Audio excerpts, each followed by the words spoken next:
Bonjour à toute la communauté Libre et Riche et bienvenue pour une nouvelle vidéo. Avant de commencer, l'ensemble de l'équipe Libre et Riche tient à vous remercier très sincèrement pour votre affiliation à notre grande famille, pour vos commentaires de soutien, ainsi que pour vos très touchants témoignages de sympathie et d'encouragement. Nous avons dépassé les 100 000 abonnés la semaine dernière et c'est un honneur pour nous d'accueillir de plus en plus de nouveaux adhérents. Vous êtes notre source de motivation et d'inspiration. Tout le travail fourni et efforts quotidiens sont à votre attention. Vous aider et vous aiguiller au travers de nos vidéos est notre unique préoccupation. C'est la raison pour laquelle, très prochainement, et ce, afin de récompenser ta fidélité, nous allons te réserver de nombreuses surprises qui te seront d'une grande utilité. Si la crise du coronavirus et la nouvelle vague assortie d'un reconfinement aura sans aucun doute un impact sur la rentabilité de nos investissements et donc a fortiori sur notre santé financière, l'élection présidentielle américaine ne sera pas sans effet et le candidat élu ou réélu le 3 novembre prochain, selon qu'il s'agisse de Trump ou de Biden, peut nous permettre d'ores et déjà d'estimer, voire d'anticiper, les différents investissements à réaliser afin de rentabiliser nos placements financiers. Mais avant de commencer, nous allons donner la réponse au quiz de la semaine dernière. La question était, au bout de combien de temps est-on exonéré d'impôts sur le revenu en cas de plus-value immobilière? 20 ans, 22 ans, 26 ou 30 ans? En fait, cela semble paradoxal, mais presque personne n'a donné la bonne réponse. La grande majorité a répondu 30 ans et seulement 4 ou 5 personnes ont répondu juste. De plus, il y avait une subtilité à prendre en compte puisque la question portait exclusivement sur l'impôt sur le revenu. Or, la plupart d'entre vous englobaient la totalité des prélèvements. En fait, si l'on revend un bien immobilier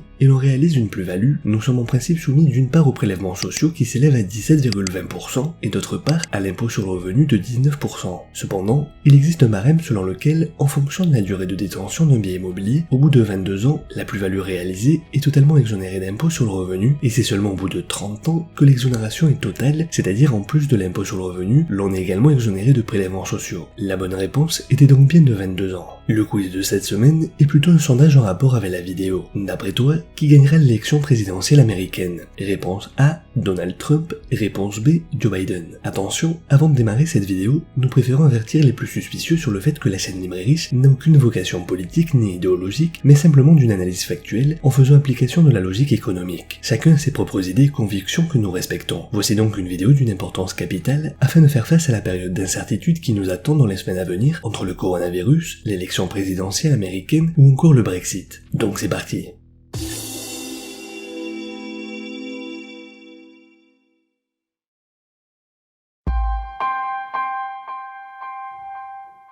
Alors que Donald Trump propose un programme électoral peu détaillé, et comme sur ses positions politiques déjà connues lors de sa première campagne électorale, Joe Biden, lui, a présenté un ensemble de mesures politiques plus détaillées, mais n'a pas de passé présidentiel, donc pas d'éléments de comparaison. Nous allons tenter de mettre en exergue quelques divergences entre les deux candidats sur 4 aspects différents. Premièrement, concernant les dépenses publiques, Joe Biden propose de dépenser des milliers de milliards en présentant un plan d'investissement de 2 billions de dollars, c'est-à-dire 2000 milliards de dollars, environ 9,3% du PIB, sur les 4 prochaines années. Ces investissements porteront essentiellement sur les technologies, la 5G, l'intelligence artificielle ou encore les énergies vertes et propres, dont notamment le secteur nucléaire. Donald Trump, quant à lui, souhaite continuer d'alimenter l'économie avec des milliards de dollars d'aides ponctuelles aux entreprises, aux particuliers et aux gouvernements locaux, en plus d'autres mesures de relance, y compris une réduction des charges sociales. Le deuxième aspect particulièrement important a trait à la fiscalité. Si le candidat démocrate Joe Biden a insisté sur l'augmentation du taux d'imposition des sociétés et des particuliers s'il était élu en novembre, il s'engage à annuler certaines réductions d'impôts du président actuel, en relevant notamment le taux marginal d'imposition des revenus les plus élevés qui se trouve actuellement à 37% pour le faire passer à 39,6%.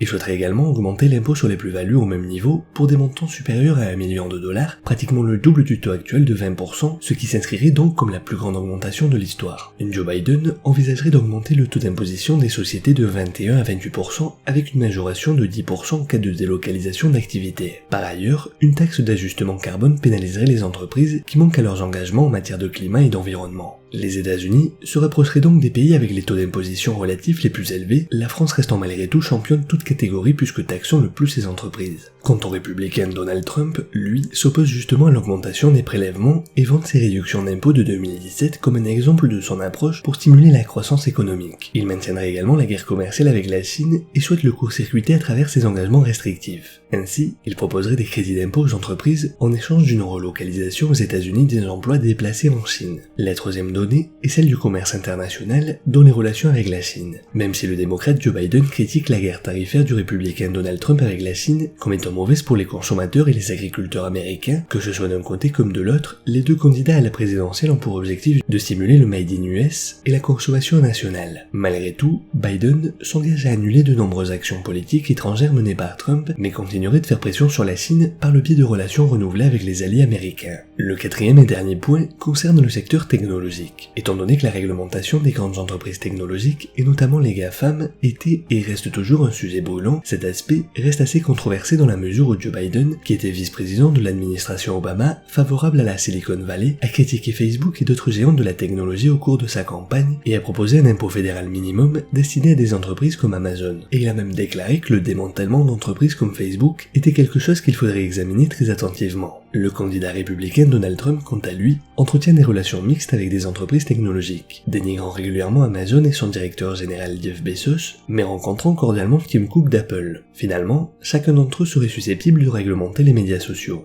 Biden, notamment au sujet des publicités politiques et vidéos manipulées, et Trump en réaction à la censure mise en place par Twitter pour divulgation de fausses informations de sa part.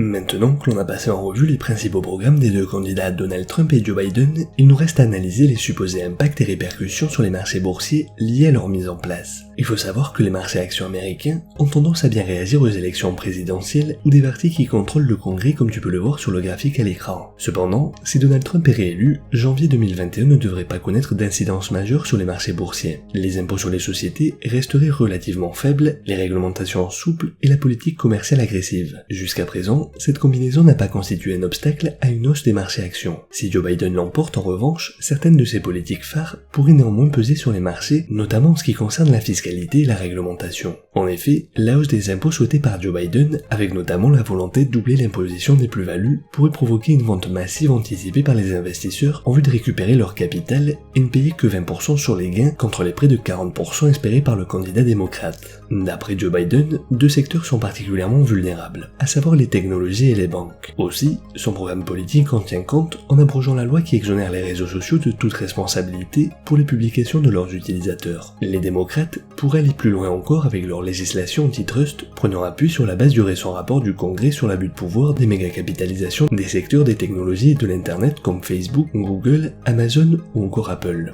Mais alors, dans quel secteur d'activité pourrait-on investir sans crainte selon les résultats du futur président américain ? Comme nous venons de l'indiquer, Joe Biden est un candidat focalisé sur des politiques plus sociales et en faveur des énergies propres. Sur cette base, nous pouvons mettre en évidence trois secteurs porteurs qui pourraient bénéficier des faveurs de l'un ou l'autre des candidats qui viendraient à être élus, et un quatrième secteur commun aux deux. Le premier secteur est celui des énergies renouvelables. Une poussée plus forte, attendue de l'énergie verte sous une administration Biden, pourrait soutenir les actions d'énergie alternatives, avec notamment la volonté de mettre en place des politiques de relance verte. Ainsi, si tu souhaites investir dans ce type de secteur tout en diversifiant, tu pourrais par exemple acheter l'ETF Lixor New Energy. En effet, ce type d'ETF favorise l'investissement socialement responsable, c'est-à-dire respectueux du climat et contre la pollution. Il regroupe une sélection de valeurs des 40 plus grandes entreprises mondiales opérant dans le secteur des énergies renouvelables. C'est donc non seulement l'investissement idéal pour celui qui est soucieux de l'environnement et qui pense que les énergies renouvelables permettront de changer la tendance du réchauffement climatique, mais aussi en cas de victoire de Joe Biden. De plus, il s'agit d'un ETF ultra compétitif puisque sa performance s'élève à 23,48% depuis le début de l'année en prenant en compte le crack, tandis que dans le même temps, la rentabilité du SP500 est de 0,08%. Le deuxième secteur est celui de la marijuana, avec notamment l'entreprise Canopy Growth, connue pour être la plus grande société du cannabis au monde. Avec Donald Trump à la Maison Blanche, l'entreprise n'avait pas trouvé d'allié à sa cause et seule une victoire de Biden pourrait changer la donne. En effet, l'été dernier, la sénatrice Kamala Harris, désignée par Biden comme candidate à la vice-présidence de son parti, a présenté une loi qui permettrait la commercialisation du cannabis et ainsi sa légalisation. Bien que l'adoption de ce texte de loi dépende de la majorité au Sénat, il reste néanmoins l'approbation du locataire de la Maison Blanche qui va peser sur la balance. À ce sujet, en 2018, l'action cotait à 53$ contre 18$ aujourd'hui. Le troisième et dernier secteur soutient l'apaisement de la guerre commerciale avec la Chine. Ce contexte d'accalmie pourrait réduire éventuellement les tensions entre les deux pays et de facto celles avec les entreprises internationales, ce qui, avantage incontestable, permettrait d'être exposé à la totalité du marché international par l'utilisation d'un ETF MSCI World et donc profiter profiter de la bonne santé du commerce post-Covid.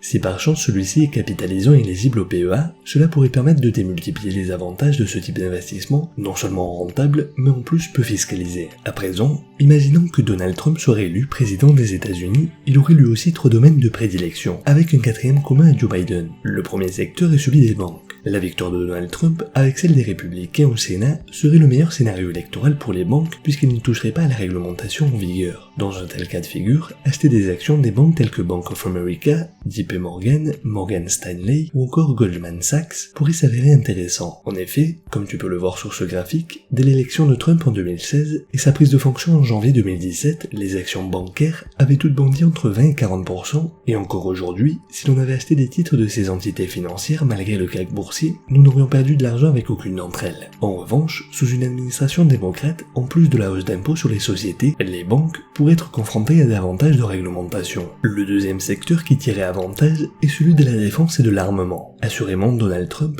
consacrerait probablement d'importantes dépenses dans le secteur militaire puisque sensible à l'image du pouvoir de l'Amérique aux yeux de la Chine et de la Russie. À titre d'exemple, en février dernier, avant que le coronavirus ne devienne une pandémie et que les marchés ne décrochent, le président américain avait présenté un budget pour 2021 qui prévoyait l'augmentation des dépenses militaires. Dans cette perspective, une option pourrait être Lockheed Martin, dont l'action, comme nous le voyons, a atteint des sommets sans précédent sous l'ère Trump et n'a jamais cessé d'augmenter au cours de ces 5 dernières années. Enfin, le troisième et dernier secteur concerne les combustibles fossiles. Effectivement, Donald Trump vise les entreprises énergétiques. On sait combien le candidat républicain est climato-sceptique, et en fait, depuis son arrivée à la Maison-Blanche, Trump a abandonné presque toutes les réglementations environnementales de son prédécesseur Barack Obama, qui visait à baisser les limites d'émissions de gaz à effet de serre. Il a au contraire autorisé davantage de forages pétroliers et gaziers et assoupli les réglementations sur la pollution liée à l'exploitation minière. Ainsi, l'énergie traditionnelle ferait partie de la liste d'entreprises qui profiteraient si Trump gagnait les élections. Dans un tel cas de figure, l'on pourrait inclure dans notre portefeuille d'actifs des actions de Chevron ou encore Exxon. Finalement, le 4e secteur commun aux deux candidats est celui de la construction telle que la rénovation et l'infrastructure. Les dépenses d'infrastructure sont allouées à de nouvelles constructions pour les transports ou à l'amélioration du réseau existant. En ce sens, un gros budget est consacré pour les dépenses d'infrastructure. Elles sont une priorité tant pour l'administration de Biden que pour celle de Trump. Ainsi, cela stimulerait la croissance de larges groupes d'entreprises d'ingénierie et de construction dans ce secteur via un ETF tel que le iShares Global Infrastructure ETF permettrait de tirer parti de l'élection d'un des deux candidats. En effet, les deux prétendants à la Maison-Blanche souhaiteraient augmenter drastiquement les dépenses publiques et donc dépenser massivement dans ce secteur. Aux États-Unis, comme en France d'ailleurs, pour que le président puisse s'épanouir et tenir son programme et ses promesses, encore faut-il qu'il existe un rapport de force entre l'administration et le Congrès. Aussi, potentiellement 4 scénarios pourraient se dessiner. Le premier scénario, Biden devient le nouveau président des États-Unis, ainsi les démocrates conservent la Chambre des représentants et les républicains le Sénat. Pour faire simple, il y a en quelque sorte cohabitation entre les deux partis politiques. Dans un tel cas de figure, les politiques du nouveau président seraient difficiles à mettre en œuvre car les baisses d'impôts décidées par Donald Trump resteraient d'actualité malgré tout. Une telle impasse ne serait pas préjudiciable au marché, mais elle pourrait retarder le plan de relance fiscale à court terme. Le deuxième scénario, Biden gagne les élections présidentielles, donc les démocrates conservent la Chambre des représentants et gagnent également le Sénat. Dans ce contexte idéal pour les démocrates, ces derniers pourraient poursuivre la mise en œuvre de leurs priorités politiques, au moins jusqu'aux élections de mi-mandat en 2022. Un plan de relance fiscale d'envergure pourrait être donc approuvé, ce qui aurait pour effet de doper les perspectives de croissance et l'augmentation des dépenses à court terme contribuerait à atténuer les effets liés à la hausse des impôts. Le troisième scénario, Donald Trump est réélu, les démocrates conservent la Chambre des représentants et les républicains le Sénat. Une sorte de cohabitation pour faire simple. Le statu quo ne serait pas préjudiciable au marché, mais il pourrait entraver les chances d'un plan de relance fiscale à court terme, tout comme le premier cas de figure. Et enfin, le quatrième scénario, Donald Trump remporte les élections présidentielles et les républicains gagnent la Chambre des représentants et conservent le Sénat. Ce scénario idéal pour les républicains confirmerait le changement de cap en faveur des doctrines de Donald Trump avec notamment la faiblesse des impôts. Cela permettrait également des mesures de relance fiscale, mais probablement plus modestes que sous une présidence Biden. Bref, voici donc un aperçu des programmes de chacun des candidats et comment orienter nos investissements selon que l'un ou l'autre devienne président. N'hésite pas à nous indiquer dans les commentaires quelles sont tes prévisions et surtout qui sortira vainqueur selon toi. N'hésite pas à donner un like, commenter et t'abonner à la chaîne si ce n'est pas encore fait et surtout le plus important, active la cloche pour être informé lorsque la vidéo de la semaine prochaine sera publiée car celle-ci va être d'une importance capitale compte tenu du reconfinement. Souviens-toi que l'on reste en contact sur Facebook et Instagram et rappelle-toi que la différence entre ce que tu es et ce que tu veux être réside dans ce que tu fais. Deviens libre et riche.